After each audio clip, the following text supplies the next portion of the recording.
6ই October 1998 সালে জন্ম হয় অভ্রদীপ সরকারের। বাড়ি মদনপুরে শান্তিনগর এলাকায়। ছোট থেকেই মেধাবী ছাত্র হিসাবে পরিচিত। স্কুল থেকে শুরু করে পাড়ার প্রতিবেশীদের কাছে তার স্বপ্ন ছিল বড় হয়ে সে একজন বড় ক্রিকেটার হবে, গরিব মানুষের পাশে দাঁড়াবে। সেই মতো তার মা মনিকা সরকার তার পাশে ছিলেন। অভ্রদীপকে একটি নামজাদা ক্রিকেট একাডেমিতেও ভর্তি করেন এবং মানুষের পাশে থাকার জন্য তার মা সহযোগিতাও করে। সব কিছুই চলছিল ঠিক মতোই। হঠাৎ 5ই জুলাই 2018 তার মার কাছে খবর আসে তার ছেলে জলে ডুবে মারা গেছে। সেই খবর পেতেই শোকের ছায়া নেমে আসে তার পরিবারে। সেই থেকেই তার মা একটি অভ্রদীপ নামে ফাউন্ডেশন তৈরি করে অভ্রদীপের যে আশা আকাঙ্ক্ষা ছিল সেইগুলি এই ফাউন্ডেশনের মধ্যে দিয়ে পূরণ করেছে তার মা। যতদিন বাঁচবেন সেই অভ্রদীপ ফাউন্ডেশনের মধ্যে দিয়েই স্কুল পড়ুয়া থেকে শুরু করে মেধাবী ছাত্রছাত্রীদের স্কলারশিপ এবং বিভিন্নভাবে সাহায্য করে যাবেন বললেন তার মা।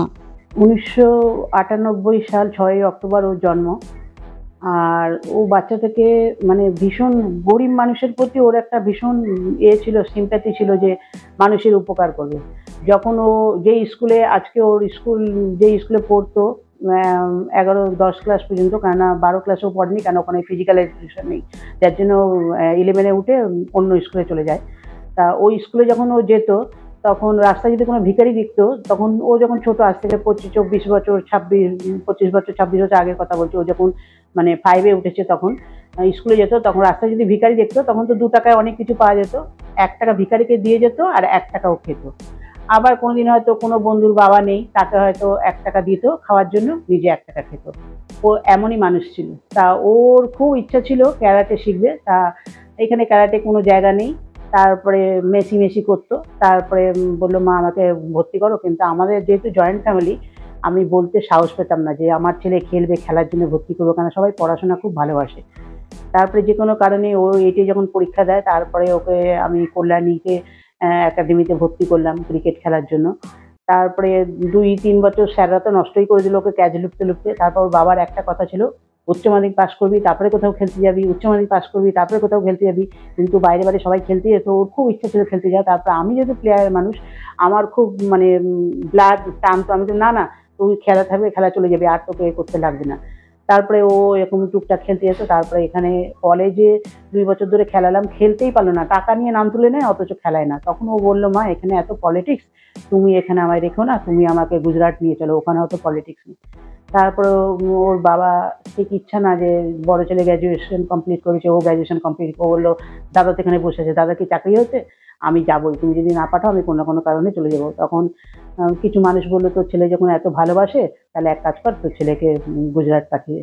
তারপরে ওর বাবা যাই হোক গুজরাট আমাদের 4 জনকে পাঠালো, 2 বন্ধু ও আর আমি 4 জন গিয়ে ওখানে ফ্ল্যাট সব কিনলাম, বেশ মজাতে ছিলাম, আরামসে ছিলাম। তারপরে ওখানে আমার তো থাকলে হবে না, কারণ এখানে আমার বড় ছেলে যেহেতু রয়েছে আমাকে আসতে হবে।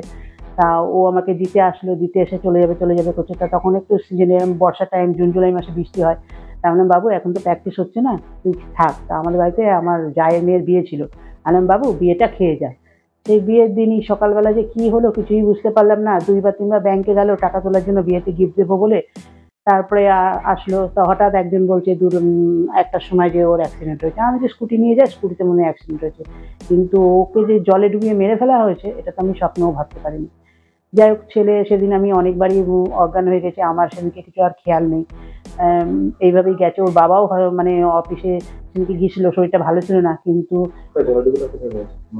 মারা গেছে মানে আমাদেরই মদনপুরে মেয়েদের স্কুলের পেছনে একটা ঝিল আছে, সেইখানে 2 দিন আগে খুব বৃষ্টি হয়েছে। কিন্তু ওদের কথা আমার ছেলে নাকি ভালো সাঁতার জানতো না, কিন্তু আমি জানি আমার ছেলে জিম করা ছেলে, ব্যায়াম করা ছেলে, সাঁতার জানতো। ওরা প্রমাণ করতে পারবে না যে ও সাঁতার জানে, কিন্তু আমি প্রমাণ করে দিতে পারবো ও সাঁতার জানতো। তারপরে ওই ঝিলে নিয়ে গেল, যে ও যাবে না করছিল, ওকে জোর করেই বলতে গেলে নিয়ে গেল। তা ওখানে কি হয়েছে না হয়েছে আমরা কিচ্ছুই জানতে পারলাম না। সব থেকে বড় কথা কি আমার জীবনে আফসোস, যে আমি সত্যটা জানতেই পারলাম না, আমার ছেলে যে কি হলো সত্যটা জানতেই পারলাম না। মানে পাড়ায় পুলিশই ঢুকতে দিল না। পাড়ায় পুলিশে, মানুষ ছাদ থেকে পড়ে গেলে পুলিশ চলে আসে, কিন্তু আমাদের পাড়ায় পুলিশই ঢুকতে দিল না।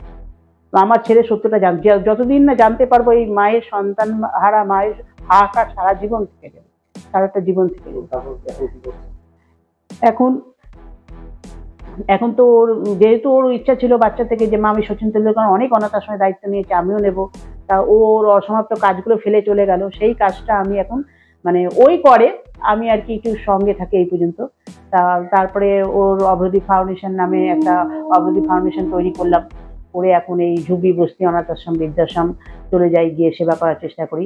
আজকে আমাদের ও যে স্কুলে পড়তো সেই স্কুলেই আজকে অভ্রদীপ ফাউন্ডেশন গরিব দুঃখীদের 10 জনকে অভ্রদীপ স্কলারশিপ দেওয়া হবে 1000 টাকা করে, আর 100 মানুষকে টিফিন দেওয়া হবে।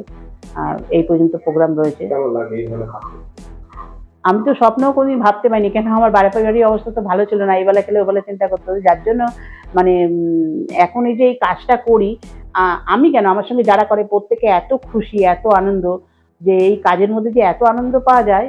মানে আগে 500-1000 টাকা দিতে গেলে একটু চিন্তা করতাম, কিন্তু এখন যদি কেউ আমাকে বলে, আমার 1000 অসুবিধা থাক আমি কিন্তু দিয়ে দিই। আমি এই কাজটার মধ্যে আমি এত আনন্দ পাই, নাহলে আজকে যদি এই কাজটা নিয়ে আমি না থাকতাম তাহলে হয়তো আমি আজকে পাগলা গারদে থাকতাম। আমার ও চলে যাওয়ার পর আমার খুব খারাপ অবস্থা হয়েছিল, ওর বাবা আমাকে সুস্থ করেছে, মানে মেন্টাল এতটা ডিস্টার্ব হয়ে গেছিলাম, মানে ও বাবা সুস্থ করেছে, তাই আজকে ওর বাবাও চলে গেছে। কিন্তু আমি এখন ভাবি এখন আমাকে কে সুস্থ করবে, কিন্তু এই কাজটা নিয়েই আমি সারা জীবন থাকতে চাই, আর এই কাজটাই করতে চাই। আমার এখানে 20 জন মতন আছে, কিন্তু সেভাবে অভ্রদীপ ফাউন্ডেশন আমি যেভাবে কাজ করছি 5 বছর ধরে সেভাবে বৃদ্ধি পায়নি। আমি চাই অভ্রদীপ মানে যদি ভালো প্রতিষ্ঠা পেত তাহলে সারা বিশ্বকে জানতো, অভ্রদীপ ফাউন্ডেশন যেন সারা বিশ্বের কাছে পৌঁছে। আমার নাম মনিকা সরকার, আমি অভ্রদীপের মা।